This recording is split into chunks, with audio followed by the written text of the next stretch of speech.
Cuando las personas se preguntan quiénes son, esto refiere a un tercer elemento, que en sí, en persona, esto sería dar a entender que tú necesitas a otra persona que te diga quién eres.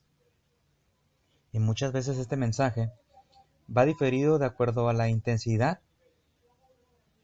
de un estar de conciencia, que este mismo genera, dando por entendido un tipo de ecuación que esta misma entiende a discernir para que no trascendas. La vida misma en la frecuencia natural vibra por sí misma y se siente.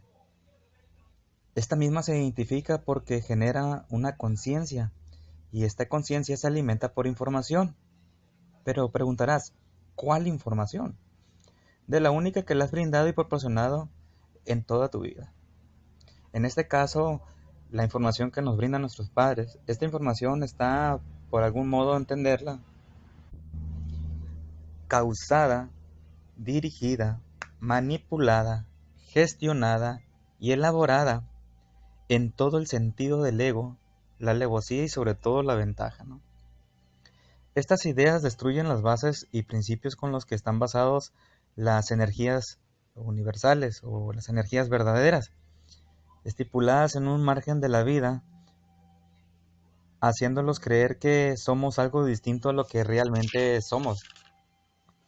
Imagina un mundo ideal, donde todo es vivir, compartir, que es amor, que nos ayudaríamos a tal grado que estaríamos atentos a nuestras acciones en el sentido del buen vivir.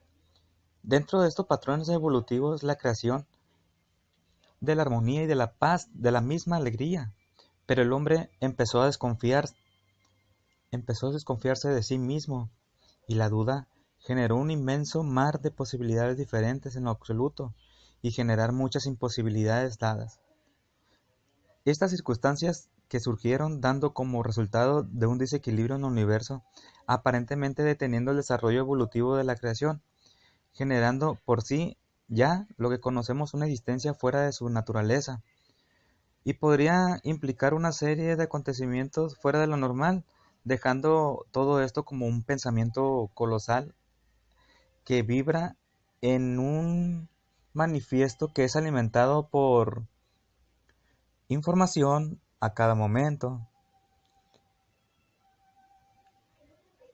La recepción de datos que tenemos nosotros es que genera una materia y un patrón a este pensamiento.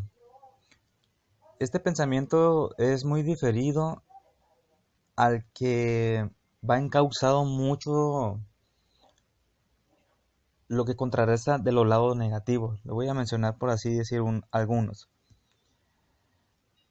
Pobreza, tristeza, melancolía, desespero, terror, miedo, trauma, creencias, ideas, sistema, políticas, leyes, norma, jurisdicción, control, miseria, estrés, pérdidas, cambios, destrucción, guerra, pleitos, descontrol, hambre, pobreza, odio, dioses, reyes, leyes, ciudades, estados, fronteras, la educación, el gobierno, los territorios, el continente, el planeta entero, todo con el afán primario del poder. Pero el poder también está mal entendido. Y voy a hacer una pequeña pausa aquí porque quiero que quede bien claro qué va a ser el poder de aquí en adelante. El poder en sí es, digamos, una forma, vamos a hablar del poder místico que tenemos, porque nos ha enseñado a hacer todo por la fuerza. Y el poder y fuerza es lo que requiere y tradita todo el mundo de la materia. En algún punto, más bien sencillamente, el poder natural. Nosotros ya venimos con ese poder natural. A nadie nos tienen que convencer de eso. En algún punto del espacio de la historia, en un preciso momento, dudamos nosotros mismos de nosotros mismos. O sea que tenemos el poder para usarlo, pero no lo usamos. Bueno, sí lo usamos para otras cosas, ¿no? Y terminamos haciendo lo que no concierne. ¿Pero qué terminamos haciendo? Cabe mencionar que cada quien debió o debemos más bien cumplir un objetivo en la vida. Y muchas veces hacer algo por alguien, no terminamos haciéndolo, ni terminamos denigrándolo, humillándolo y destruyéndolo dentro de nuestras cabecitas, por patrones de entendimiento que están haciendo que tu realidad de dichos pensamientos estén encausados en un pensamiento que está a gran masa, conocido como pensamiento colosal.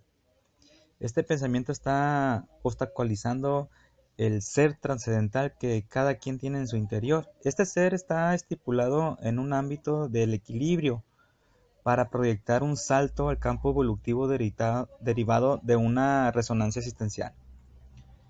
Específicamente, yo lo podría explicar como si nosotros fuéramos una nota musical que debe sincronizarse en la armonía del universo para generar un impacto en la sinfonía de la vida. Mejor explicado no puede estar, compañero. Llegando a este punto, digamos que la sinfonía, pues hay tonos, hay agudos, hay graves, y cada quien en su interior sabe precisamente qué es lo que tiene que hacer, lo que le dicta esa resonancia existencial. Cada vez más claro, yo me hice la pregunta una vez y dirán a quién le pregunté. Y para responderle esta pregunta, pues le podría contestar que fue al mismo Dios. Pero la existencia en sí está en cierta parte, ¿cómo lo podríamos determinar? Como en tres espacios, como tres espacios y tiempos a la vez, o uno en tres. Es complejo esto, la verdad. Intentar explicárselo creo que nos haría añicos la mente, y mientras lo intentamos, en tratar de entenderlo. Digamos que sistemáticamente somos mágicos y que podemos hacer una infinidad de cosas con el solo hecho de tener la intuición de hacerlas. En esta obra de Somos la Vida, aplicaremos varios posibles campos de entendimiento que realmente al final definan una verdadera forma del ser. Antes de empezar con lo mágico que tiene todo esto que les voy a brindar con mi libro, es que ya no sabemos si es nuestra obligación o si es nuestro deber informar que, que casi todo lo que compartimos tiene como finalidad de impartir un entendimiento hacia las cosas, y, y no define en tratar de convencerlo, ¿no? No define una polaridad de ideas que percute, que no daña, que no difama, que no correlaciona absolutamente nada. Ningún tipo de factor de apoderamiento, que no tiene bajo ninguna circunstancia que sea una costumbre o que sea una creencia. Esto no quiere decir que vaya en contra de lo que usted ya cree. Digamos que nosotros nos permitimos el privilegio de darnos que ustedes decidan en lo que quieran creer y en lo que no quieran creer, pero digamos que el universo trabaja de cierta forma precisa y de cierta manera que bajo ninguna norma se quebranta. Siendo así, en mejores palabras, al universo no le interesa más bien lo que a nosotros pensemos. Él simplemente actúa porque él ya está trabajando, pues. Él toma nuestras decisiones y pensamientos, los mete en una licuadora y nos hace discernir en la realidad. Dicho esto, quien supo de todos estos menesteres antes por alguna razón modificó la historia para hacernos creer que únicamente sobre el aturdimiento que genera nuestra confusión, y para generar esta confusión establecerla que nuestra vida se mantenga en un campo hermético bajado de bajo perfil, dejando del otro lado la inteligencia, donde este campo lo único que hay es dudas sin responder, y prácticamente aquellas que se responden van llenas de irregularidad. Sinceramente les diré que no somos culpables de eso, pero lamentablemente somos muy responsables.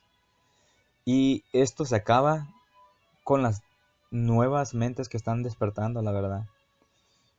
Como le repito, ya no sabemos si es nuestra obligación o si es nuestro deber compartir, pero créanme que hoy por hoy lo hacemos con mucho, o al menos yo lo hago con mucho cariño. Para todos ustedes, Salvador Ochoa.